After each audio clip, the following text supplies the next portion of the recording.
PCC chief Deepak Baij की जासूसी कराने के आरोपों पर भूपेश बघेल ने एक्स पर एक पोस्ट लिखी है।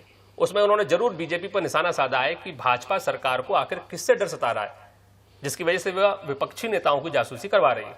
भूपेश बघेल की छत्तीसगढ़ से कम होती इस भूमिका पर हम विस्तार से चर्चा करेंगे। चर्चा पर प्रकाश डालने के लिए हमारे साथ मौजूद है हमारे ब्यूरो हेड शैलेश पांडे जी।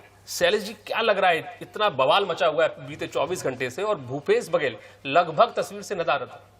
देखिए, तीन तरह की बातें हैं अभिषेक जी। पहली बात अगर हम करें भूपेश बघेल की, तो भूपेश बघेल की राजनीति जो है, जो आला कमान ने जो देखा है, इससे पहले भूपेश बघेल एक विधायक के रूप में, एक मंत्री के रूप में जाने जाते थे। लेकिन जब उन्होंने यहाँ पर अब सरकार बना कर दी है, वो भी ऐसी विषम परिस्थितियों में, जब पूरे देश में मोदी लहर चल रहा है, भगवा की लहर चल रही है, भाजपा की लहर चल रही है, ऐसी विषम परिस्थितियों में छत्तीसगढ़ में चुनाव जीत कर आना भूपेश बघेल का कद बढ़ाता है अपने आप में।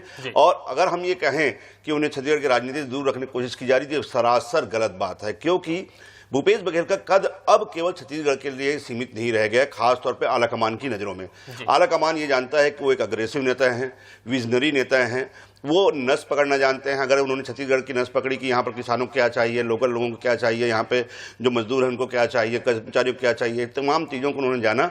और एक तरफा 70 सीट, ये छत्तीसगढ़ के इतिहास में इतनी बड़ी बात हो सकती है, 71 सीट, 15 साल की भाजपा की सरकार को 15 सीटों में ला पटकना, ये भूपेश बघेल के कद का अपने आप में वर्णन कर देता है कि वो किस कद के नेता हैं। तीसरी, ये गलतफहमी पालना कि उनको जो है छत्तीसगढ़ की राजनीति से दूर रखा जा रहा है, पंजाब भेजा जा रहा है, इसलिए ये गलत बात है।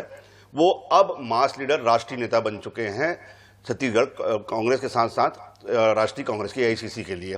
ठीक है, ये पहले जवाब हो गया। दूसरी बात, दीपक बैज की जो आपने जो बवाल मचने के बाद दीपक बैज के ऊपर जो आरोप लगे हैं, यही आरोप नेताओं की जासूसी कराने का विपक्ष में जब बैठी थी कांग्रेस तब लगाती थी 2012 में।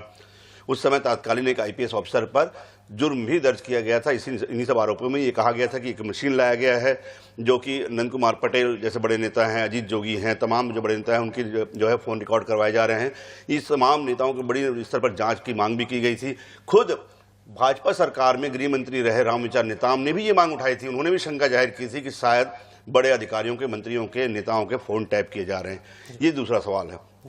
अब तीसरे सवाल की हम बात करें, अजय चंद्राकर, राजेश मूणत जैसे जो लोग हैं, वो जो उठा रहे हैं मुद्दे विधानसभा में, ये विधानसभा में अभी आप जानते हैं छत्तीसगढ़ में निकाय चुनाव के बाद अब जो अगला नंबर है वो है कैबिनेट में विस्तार को लेकर।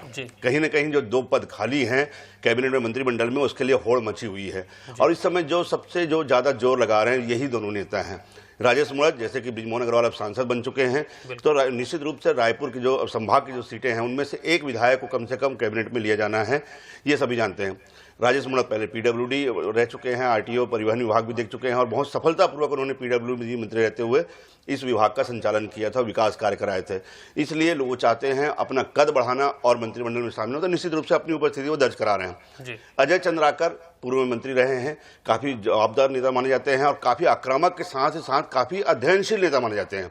संसदीय कार्य मंत्री रह चुके हैं विधानसभा के, उन्हें नियम कानूनों का, विभागों का, संसदीय कार्यों का बहुत बेहतर ज्ञान है। इसलिए अजय चंद्राकर अपनी भूमिका तलाश रहे हैं वहाँ पे कैबिनेट में, क्योंकि OBC वर्ग से आते हैं। उनको ये लगता है कि अगर वो अपनी सक्रियता दिखाते हैं तो कहीं ना कहीं कैबिनेट में उनकी जगह पक्की हो जाएगी। ये तमाम चीज़ें हैं जो आज कहीं ना कहीं राजेश मूणत और अजय चंद्राकर को मुखर बनाते हैं विधानसभा के अंदर।